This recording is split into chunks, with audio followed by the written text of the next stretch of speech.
Death, an immutable law of nature, irreversible and final, but for Mad Frankenstein Victor, death is only temporary. He possessed the ability to resurrect life by meticulously stitching together the bodies of deceased animals, jolting them back to existence with powerful electric currents. Facing a technological bottleneck, Victor sought a capable assistant to aid him. Little did he expect that this person would be a hunchbacked clown from the circus, a man without even a name. Due to his physical deformity, the hunchbacked man could only play the humble clown, enduring daily humiliations and beatings. Nonetheless, the hunchback hopes that one day he will straighten his back and become a normal man so that he can confess his love to the goddess he admires. In pursuit of this goal, he delved into the realm of medicine with madness in his eyes. He discovered that he had an extraordinary gift. He could read the body structure of both animals and humans at a glance. Fate's gears silently began to turn. During a performance, the goddess Lorelei made a fatal mistake. Plummeting from great heights, the hunchback could see that Lorelei's broken collarbone and dislocated shoulder had compressed her lungs and left her unable to breathe.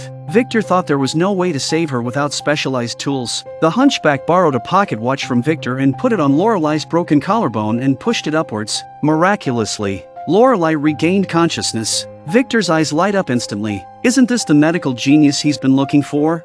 Negotiating with the circus owner to take the hunchback man along, Victor faced unexpected resistance. After a severe beating, the boss put the hunchbacked man in a cage. Victor saw all this and opened the cage with a strong magnet, determined to save the hunchback from the circus. However, the owner wouldn't let them escape easily. Mobilizing the entire circus troupe, he pursued and intercepted them. Yet, don't be deceived by Victor's refined appearance. He was a mad scientist, and with cunning tactics, he manipulated them into self-destruction.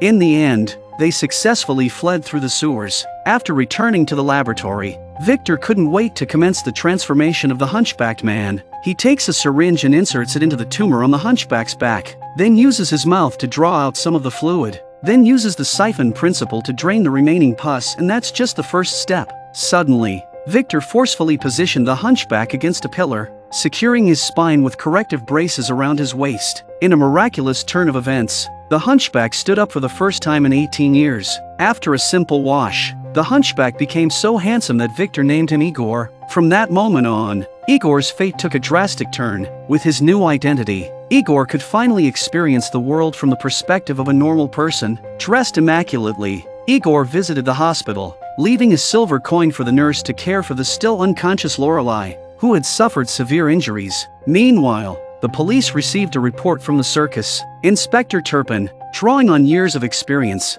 quickly deduced it as a murder case. At the scene, a suspicious red bag containing a lion's claw was found, leading him to recall recent incidents of missing animal corpses from the zoo. Inspector Turpin speculated that the person who took the hunchback from the circus was the same individual. On his way home, Igor, to his surprise, discovered wanted posters featuring his own face plastered on the walls. Panicking, he brought one back to the laboratory. Victor, unfazed, dismissed it, asserting that the humiliated hunchback clown was no more, replaced by the handsome Igor. Inspector Turpin's guess was right. It was Victor who dismembered animal corpses. Victor decided to stop pretending. He reveals to Igor that he's secretly conducting a crazy biological experiment. It was so specialized that he needed the help of a medical genius like Igor. Victor showcased a pair of bionic eyes he had crafted himself, expressing his excitement, with electric currents stimulating them. These bizarre eyes came to life, even reacting to light. Igor, a master of anatomy,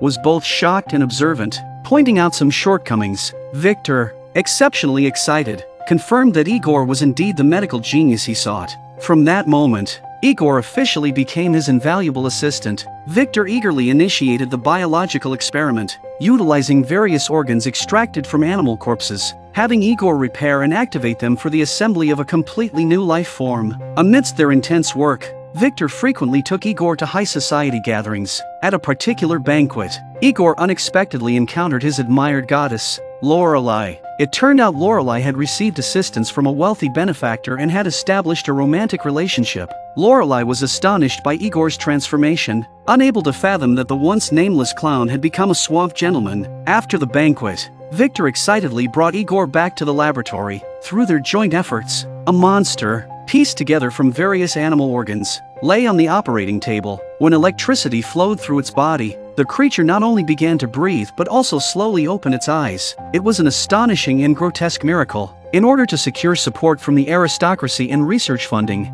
Victor decided to showcase his research at the Royal Medical Institute. The nobles showed great interest in this peculiar study. However, the presentation did not go smoothly. Igor, after pulling the switch, failed to activate the monster successfully. After 2 attempts, all that resulted was a swarm of disgusting flies, leading the aristocrats to lose interest and leave. Victor, desperate, urged Igor to use maximum power. Under the intense electrical current, the lump of flesh miraculously came to life. Simultaneously, the situation began to spiral out of control. Clearly, it was a violent and unpredictable monster. If it escaped the Royal Institute, the consequences would be dire. During the monster's capture, Igor almost fell from a height, but fortunately, Victor arrived in time to dispose of the creature. Realizing the gravity of the situation, Igor believed this was not true life and implored Victor to stop immediately. However, a nobleman expressed intense interest in the resurrection experiment and was willing to generously support Victor's biological experiments. After pulling in the sponsorship, Victor had an even crazier idea. This time it wasn't an animal he wanted to build but a living, breathing human being. Victor's father strongly disapproved of his ethically questionable research, considering him a disgrace to the family. Witnessing Victor's desperation, Igor changed his mind and decided to help him once more. Reflecting on their past failure, the scientific monster, Victor, discovered a method to create life. He decided to sew multiple organs onto a corpse and harness the energy of lightning to activate this exquisite monster. To withstand such voltage, Igor designed 2 hearts, 2 lungs, and a larger body for the monster. As they modified the design, they drank and refined the plan until it was complete. While Victor planned to continue the experiment that night, Igor received an invitation to Lorelei's ball. At the ball, they reveled in pleasure, and their emotions gradually intensified. Eventually, Igor captured Lorelei's heart. After a night of passion, Igor walked back to the laboratory feeling refreshed but encountered a group of police continuously banging on the door. Their experiments using stolen corpses had been exposed. Igor hurriedly entered through the back door to inform Victor, only to find him frantically packing up equipment. Victor confessed to Igor about his previous acts of stealing corpses and extracting eyeballs. Shocked by such cruelty, Igor was stunned. The police stormed into the laboratory to arrest Victor. Unable to accept the fate of imprisonment, Victor resisted and even cruelly jammed Inspector Turpin's hand into the turning gears. Igor and Victor managed to escape. They arrived at Finnegan's residence, learning that they had seriously injured the police. To avoid disrupting the experiment, Finnegan decided to move them to a remote castle for further testing. Finnegan was interested in Victor's technology. If the experiment was successful, he could be immortal and even change the history of mankind. Finnegan sees great commercial value in this. Igor attempted to dissuade Victor from continuing this mad experiment, but Victor obstinately clung to his ideas. Fearing Igor might divulge the experiment's secrets, Finnegan tied him up and threw him into the river. Fortunately, Igor's escape skills from the circus saved him, and he made his way to Lorelei's home. Upon waking up, Igor discovered Victor's misplaced pocket watch, triggering memories of Victor sharing a story about his brother. 10 years ago, Victor and his brother faced a snowstorm, and his brother tragically died protecting him. Since then, Victor has been devoting himself to finding a way to bring his brother back from the dead, and this story touches Igor's heart. Igor decides to tell Victor that Finnegan will kill him if the experiment is successful. They headed to Victor's experimental castle, only to find the only passage cut off. Igor had to climb the cliff to reach the castle. Meanwhile, Victor, in the midst of final preparations, stitched 2 hearts into a corpse and attached a blood transfusion device. To activate such a massive experiment, ordinary electricity wasn't enough, so Victor released electrically conductive balloons.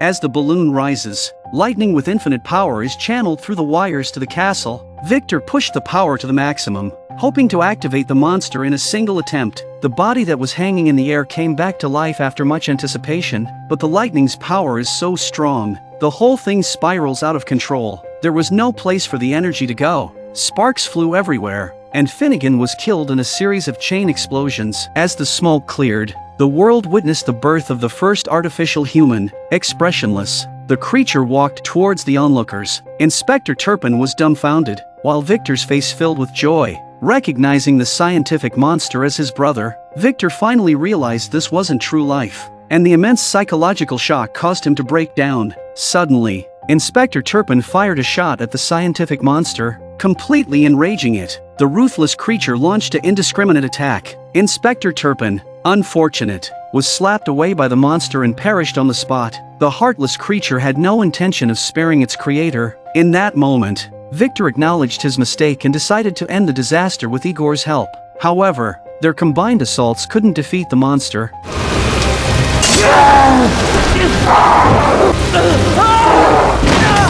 Seizing an opportunity, Igor delivered a shock therapy, then impaled the monster's heart with a sharp steel rod. They thought it was over. Looking at the resurrected monster, they remembered that the monster had 2 hearts. The monster then launched a frantic attack. There was a steel bar on the side and Victor quickly picked it up and delivered a precise and deadly blow to the monster's second heart. The poor monster was created and destroyed with his own hands. The next day Igor woke up to see Lorelei. Victor had left the castle, leaving Igor a letter admitting his mistake. However, the mad scientist hadn't given up on his pursuit in dreams. Perhaps in the not-so-distant future, the perfect artificial human would emerge.